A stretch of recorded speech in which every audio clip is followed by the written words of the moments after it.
Let me ask you something. Have you ever heard someone say, all my vacations are tax write offs, and thought, is that actually legal? Because here's the truth: vacations are not tax write offs, but business travel can be. And when done correctly, you can legally deduct large portions of trips that also include personal enjoyment. Today, I'm breaking down what the IRS actually allows, the exact tax rules, what you can deduct, what you cannot deduct, and how to document everything properly. This is a tax strategy, not tax evasion. Now, let's get into it. So, what does the IRS actually allow? The IRS allows business travel deduction under Internal Revenue Code Section 162. That section allows deductions for ordinary and necessary expenses while running a business. That does include business travel. But there are three rules, three specific rules. Number one, you must have a legitimate business purpose.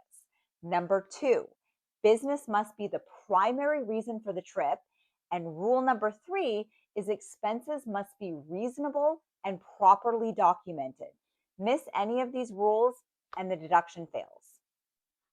Business trips versus vacations. The IRS does not care how much fun the trip was, they care about the intent and time spent. If business is the main reason you traveled, it's a business trip. But if business is an afterthought, it's a vacation.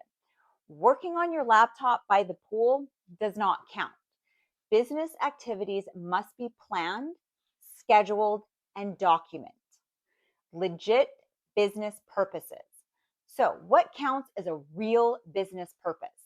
Client meetings, industry conferences, trade shows, working events, networking events, vendor meetings, continuing educations, location scouting for content creators or real estate investors, filming, business plan retreats.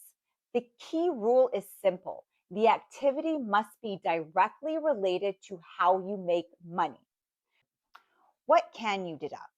Let's talk deductions. First, airfare. If the primary purpose of the trip is business, airfare is 100% deductible, even if you stay extra days for personal reasons. That surprises a lot of people, but it is allowed. Now let's talk about lodging. Hotels are different. Business nights are deductible, personal nights are not. You must separate the dates, no exceptions. In regards to meals, meals fall under Internal Revenue Code Section 274. Business meals are generally 50% deductible. They must be ordinary, necessary, and not extravagant. And they must involve business discussion. Personal meals will not be deductible. In regards to transportation, business transportation is deductible, and that does include Uber and Lyft, taxis, rental cars that are used for business, and mileage for business. Personal sightseeing transportation is not deductible. International travel rules are a little more stricter. If more than 25% of your trip is for personal days, airfare must be allocated. If business days are the majority, airfare may still be deductible, but you must count your travel days, business days, and personal days. Documentation is crucial here. Conferences and events. Conferences and trade shows are 100% deductible if they relate to your industry, and you must attend sessions and you must keep proof.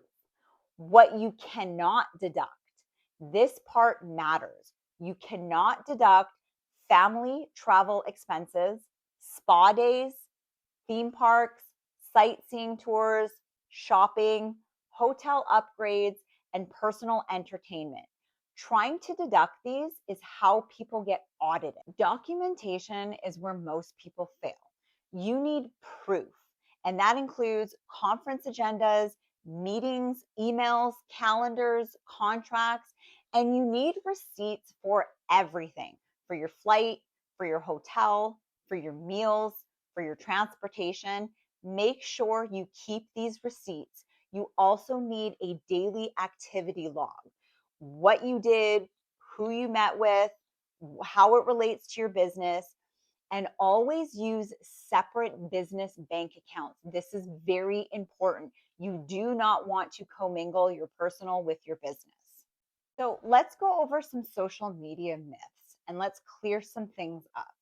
Posting content does not make the trip deductible. Owning an LLC does not mean everything is a tax write off. And everyone does it is not a legal defense.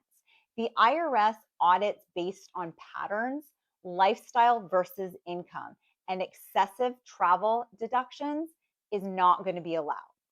How to do this the right way. Here's a smart approach. Plan business activities first. Document everything, separate personal expenses, work with a CPA, an accountant, or an enrolled agent, and understand the rules before you travel. When done correctly, business travel is one of the most powerful legal strategies available. When done wrong, it's an audit waiting to happen. So, if you want more legal strategies, real business write offs, and no social media nonsense, like this video, subscribe, and drop your question in the comments because the goal isn't to pay zero taxes. The goal is to pay what's legally required and not a dollar more.